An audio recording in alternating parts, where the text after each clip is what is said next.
What if I told you that words whispered in political halls could reverberate as violence in real life? When tragedy strikes, we gather, we light candles, we say prayers, and we ask the universe why. But sometimes the answer is staring us right in the face, hidden in coded language, whispered through dog whistles that echo louder than we'd like to admit.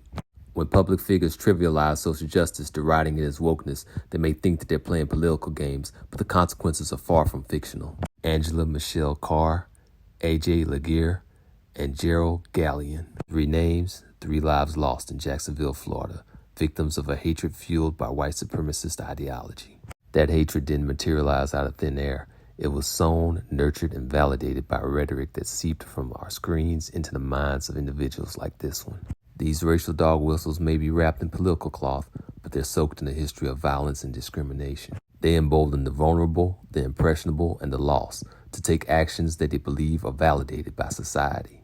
And the correlation between extremist ideology and violent acts isn't hypothetical. It's documented, it's studied, it's real. The violent act that transpired could have been even worse because it appears that the intended target was a historically black college.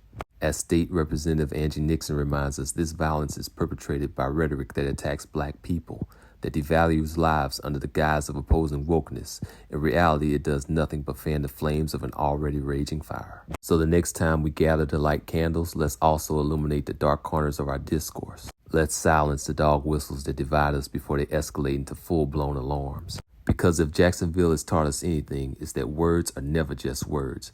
They're precursors to actions that can either heal us or break us forever. A special shout out to one of my subscribers who asked for more details about a shocking incident that unfolded in Rosewood. Trust me, you're going to want to stick around to hear this one.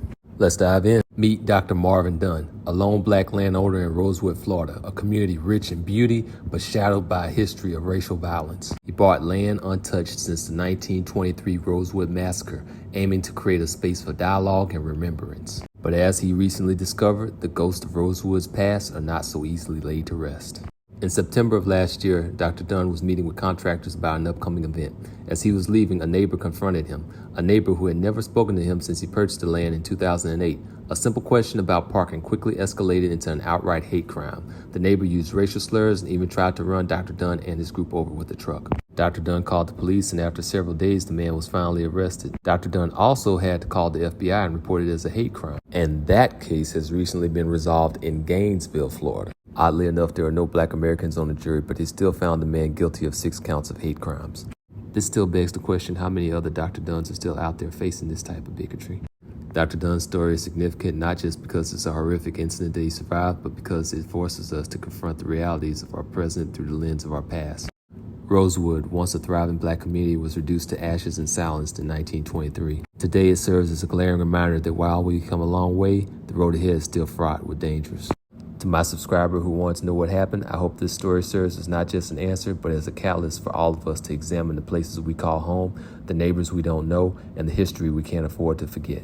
Imagine this, you come home on a Friday, a long day, a long work week behind you. You walk into the house filled with love and joy. Your children rush you, their small arms envelop you in a tight hug, their eyes sparkling with plans for the weekend. You watch them run outside, hearts light, chasing their dreams on a bright afternoon. But then a door creaks open. The children return with their laughters replaced by sobs, their innocence shattered, their smiles stolen by an act so cruel, so unimaginable it brings confusion into your face and tears to your eyes. You decide to take your 9-year-old with you to go clarify the matter. You go to knock on the door, but then the unthinkable happens. A blast through the door as your child looks in horror, and a mother of 4 silenced forever. This isn't just a story, it's a reality. It's the tragedy of A.J. Owens. This happened just 35 minutes away from where I'm making this video. Before we dive deeper, don't forget to like, share, and subscribe if you appreciate what you're hearing. Now let's dive deeper. Our laws are supposed to be meant to protect us, yet ambiguity in the stand your ground law just leads to heartbreak and confusion. Let's look at the tragic case of Trayvon Martin in 2012.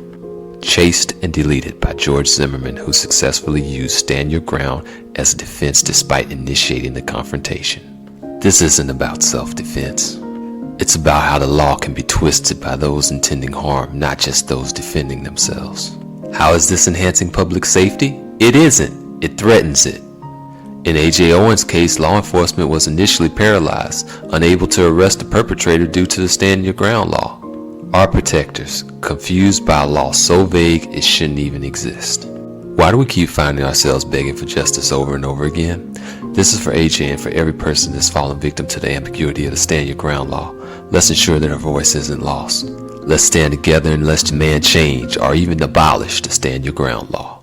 Here's an update on justice for AJ Owens. The prosecutor's office declined to seek the murder charge and went for manslaughter instead. Needless to say, community members in Ocala were not too thrilled about this, especially given the history of animus that the defendant showed the victim's family.